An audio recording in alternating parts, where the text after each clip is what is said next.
That's been one of the demands that is coming through the messages also. And one last question for this evening is, we understand you also used to sing in Mandir.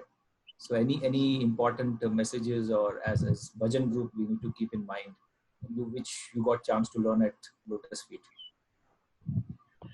Um, Thank you for asking that question.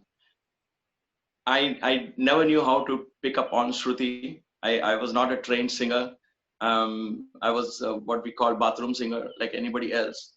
And every child is put through the Sarigama lessons, right? In India, especially. So my mother was a good singer. So she would put me through those lessons, and I just learned a little bit here and there, but never could really sing, never knew what Shruti was and all of that.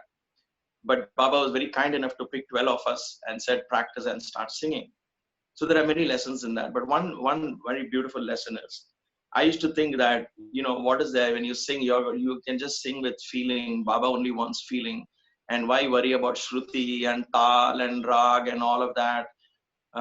Jo dil mein aaya wo gao, usme kya hai?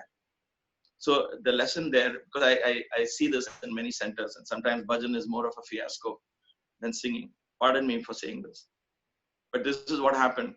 So Baba told us one day after his discourse, he came down, and in that discourse he had said about singing from the heart. Bhagwan, what does Bhagwan need? Only your feelings and all of that.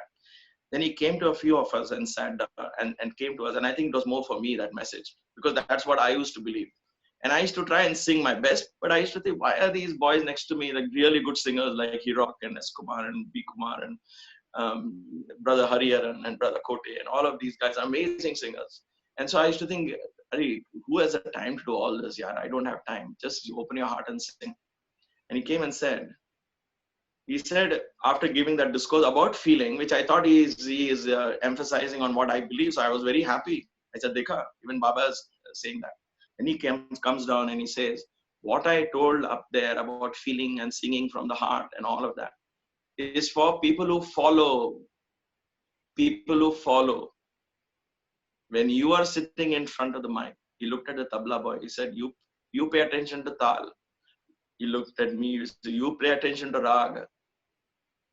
And bhava, they will experience the bhava when you sing in raga and tala. And I will sit on the throne and enjoy the bhava, raga and tala. Because when you sing, you are looking at me. I look at the devotees. I see their faces. I see the pain in their faces when you don't sing well. So you pay attention. You are doing a seva when you're singing into the microphone and leading a bhajan. That was an eye-opener. A very simple, just a casual remark by Baba. But for me, it was an eye-opener.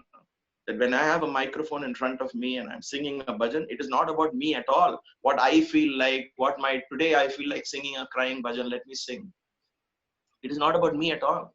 It is about creating an energy for people. Because I can always sing alone in the bathroom also, right? Baba can hear. So pay attention to this. Listen to this lesson of Baba.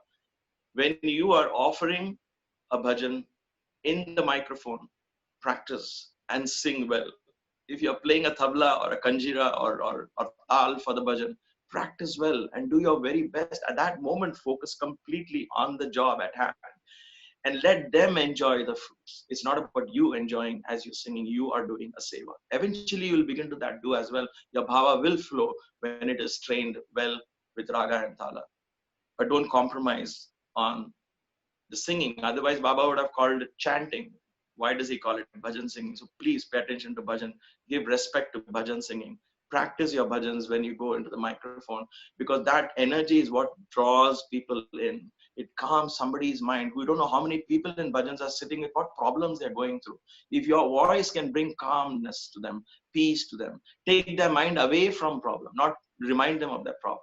So Baba would say, bring a lot of namasmarana. Krishna Rama Govinda Gokula Nandana Gopala Rama Krishna Govinda Jai Vrindavana Gopala Sai Krishna Govinda Trai Vrindavana Gopala. It's only names. So if somebody is coming with problem at that moment, he wants to escape, and you're giving him that opportunity to escape. Think of what a great seva that is. Pay attention to that seva.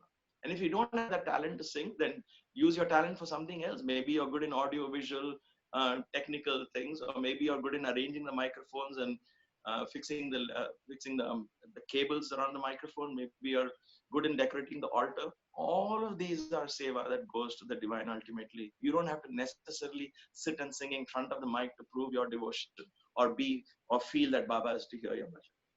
So short question, long answer, Siddharth. No, no, absolutely, absolutely brilliant answer. In fact, we have heard a lot about many other ways, but this is a completely unique insight you gave. That Swami himself is an entire bhava, raga, tala merging into him, and through him we connect to the entire audience. I think this is a rare insight we have got. Thanks a lot for sharing this.